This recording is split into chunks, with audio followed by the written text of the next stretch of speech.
What's going on, beautiful people? It is I, your flying locomotive and faster than a speeding bullet SuperCliff, coming at you live with a brand new video. And for today's majestic and fantastic video, we'll be continuing with DC's greatest and bestest series currently being worked on as of today.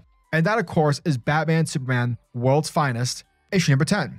Before we jump into everything as DC, Mark Waid, and everything Batman and Superman, if you are new to the channel, then smash that like and subscribe button. That way you guys never miss out on anything that happens on this majestic channel. And because we managed to cross over 1,000 subs, let's raise the bar and go full on Super Saiyan as we try to get 30 more subs before the end of 2022.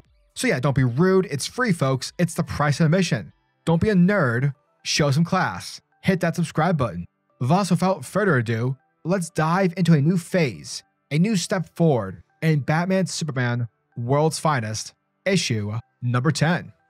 Our story begins like every single story should, with the Joker torturing Boy Thunder into giving up the identities of the world's finest, the secret identities of Batman and Superman. And though David swears that the heroes haven't told him their actual names, Mr. J refuses to believe this to be the case, and so of course he continues to torture the crap out of the young sidekick. Now Boy Thunder, he tries to use his flaring up powers in order to try and escape this terrible nightmare, but sadly he gets zapped in the process because apparently the key enforced a specialized lock in order to contain the sidekick. Therefore, every time David tries to use his powers, it causes himself some backlash. And to make things worse, the clown Prince of Crime infects the Boy Thunder with more of his Joker toxin, thus making him hallucinate Jokerized versions of everything he knows and loves. Picking up in the midst of all hands on deck situation in Gotham City, the heroes are searching everywhere for David. They're looking in hospitals, abandoned buildings, every alley, every corner, every tree. Batman, Superman, and the Titans, they're all looking for the exact same person. But alas, none of them are able to find a clue as to where David went. Now, despite Batman assuring Superman that they'll find David, Dick remarks that he's never seen Clark so pissed off before. But Bruce is quick to explain that helplessness is too much for Superman to process. Not to mention that Clark is, having a hard time managing the anger that he's currently feeling. And it's not only at the Joker, but it's also at himself for having placed David in the crosshair, which leads Dick to question on how does Bruce know this? And that's because Batman is feeling the exact same way. From there, that's when the world's greatest detective finds a clue, that being a tiny remnant of a LexCorp tag. And by cross-referencing the deliveries named by LexCorp, the Caped Crusader is able to find and locate the lair of the key. And so with that, Superman flies Batman and Robin to the location. And with the arrival of the Titans, the world's finest heroes rush through, only to find an endless void with infinite doors. And let me just say this, have you guys ever heard of fakedoors.com? Oh, fake doors, that's us. Fill a whole room up with them. See, watch, check this out. Won't open, won't open. Not this one, not this one. None of them open. Yes, that's exactly where my mind went.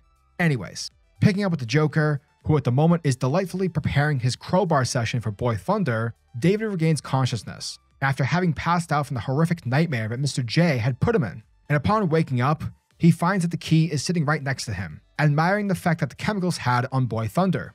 Now it's here where the key basically gives us his origin story. And so he tells the story of how he grew up in a pathetic little rundown hamlet, where everyone mistook him for a slow-witted child. Though in reality, the key was a frustrated prisoner who spent most of his time in his head dreaming of escaping his small life, only wanting to find doors to places that could challenge him. And he became the key. For his mission in life would be to seek out the fullest extent of knowledge that he could. And if he had to open up 1,000,000 doors to do so, then god damn it, so be it. Because according to the villain, he is intent on finding the key. Afterwards, Boy Thunder starts to beg for his life. And he even goes on to acknowledge that he isn't even a superhero, revealing that he's not even from this world. However, once he says that, the key's expression is that of shock, because for him, he believes he just found the key to the multiverse, that being David.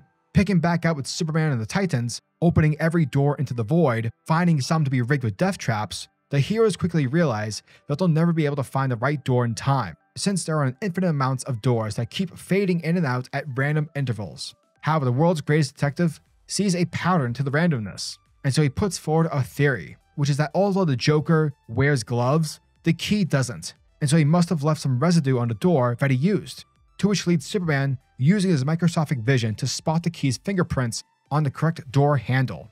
And with that, the world's finest heroes and the Titans bust through the door, finding themselves face to face with the Crown Prince of Crime, who's holding a bloody crowbar over a battered up, bruised Boy Thunder. From there, Mr. J tries to flee the scene. However, Clark breaking the key's lock to free David, the Titans then go after Joker, and from there, David warns Batman that the key is getting away. But before the world's finest heroes can give chase to the villains, the key unleashes a mutant abomination, and this thing just goes crazy, folks. It straight up goes rampant on our heroes, thus giving the villains time to escape. However, while Superman, Batman, and the bunch of the Titans are having to fight the monster, Robin goes after the Joker alone. But Boy Thunder beats him to it, for we see an enraged Boy Thunder following the Joker into the clown's funhouse. But instead of searching for the clown like Mr. J wants, David straight up ruins the fun by flaring up everything within the area. And with Joker clear in sight, Boy Thunder takes his anger out on him. Legit, folks, he's beating the crap out of him. And despite the fact that the heroes are able to stop Boy Thunder, David tells them all, doesn't matter if it's tomorrow or 20 years later, because the facts are this, people. If he ever sees the Joker again, he's going to kill him. And thus, on the issue's final page, we discover the true identity of David, for we learn the future of Boy Thunder, for he is to grow up and become Magog from Earth 22. And if you read Mark Waid's Kingdom Come book, then you know that Magog was controversially responsible for killing the Joker. Bum.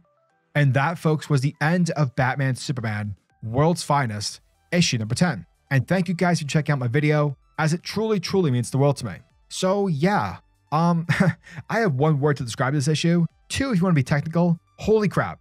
Boy Thunder is Magog? I did not see that coming. Oh my god. You know what's funny?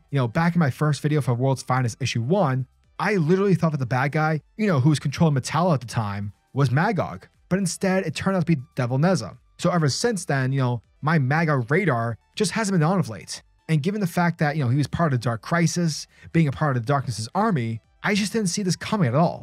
But damn it, I should have. Since obviously Mark Waid is the co-creator of the character. You see, guys, this is how you do solid storytelling. This is how you keep a fucking secret. Because if you think about it, everything we've seen so far in the series, with Boy Thunder feeling betrayed, Superman's feeling like a failure when it comes to, mentoring David, David's hatred towards the Joker. Oh my god, it all makes sense. Everything we know about Magog and Kingdom Come, all the clues and the limited backstory that we've gotten, everything that's, happening in the series, it's connected. And what I love about it is the fact that, since Mark Waid is writing it, and because he helped create the character, he knows exactly what to put in. And god, it's so good. Oh, if you're watching this video right now and you haven't read Kingdom Come, stop what you're doing, okay? Read that book immediately because, oh my god, you will not regret your decision. Basically, to put it in perspective, this video should just be titled, oh my god, because it's so goddamn good.